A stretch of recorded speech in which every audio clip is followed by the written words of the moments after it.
கடல் பகுதியில் பலத்த காற்று வீசக்கூடும் என்பதால் தூத்துக்குடி மீனவர்கள் மறு அறிவிப்பு வரும் வரை கடலுக்கு செல்ல வேண்டாம் என்று அறிவிக்கப்பட்டுள்ளனர்.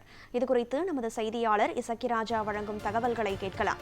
வணக்கம் இசக்கிராஜா. வங்கக்கடல் நிலவும் புயல் சின்னத்தின் காரணமாக தூத்துக்குடி மீனவர்களுக்கு என்னென்ன அறிவுறுத்தல்கள் வழங்கப்பட்டிருக்கிறது? எந்தெந்த மீனவ கிராமங்களை சேர்ந்த மீனவர்கள் கடலுக்கு செல்ல தடை விதிக்கப்பட்டிருக்கிறது?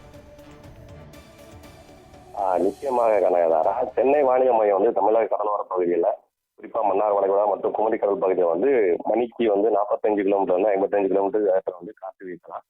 இடையிடையே 65 கிலோமீட்டர் வேகம் வரைக்கும் வீசலாம். அதனால கடலுக்கு மீனவர்கள் செல்ல வேண்டாம் அப்படின்னு சொல்லி அறிவுறுத்தியிருந்தது.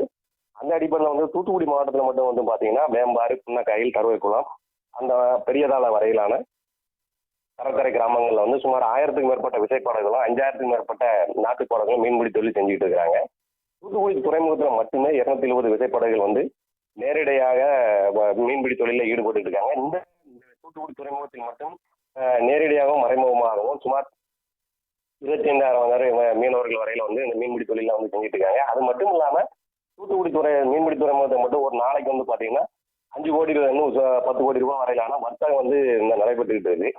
இந்த நிலையில இந்த மீனவர்கள் இந்த தூத்துக்குடி மாவட்டம் முழுவதும் உள்ள மீனவர்கள் கடலுக்கு போக வேண்டாம், மறு அறிவிப்பு வரை கடலுக்கு செல்ல வேண்டாங்கிற அறிவிப்பு மீன்துறை உதவி இயக்குனர் அலுவலகத்தில் தெரிவிக்கப்பட்டிருக்கு.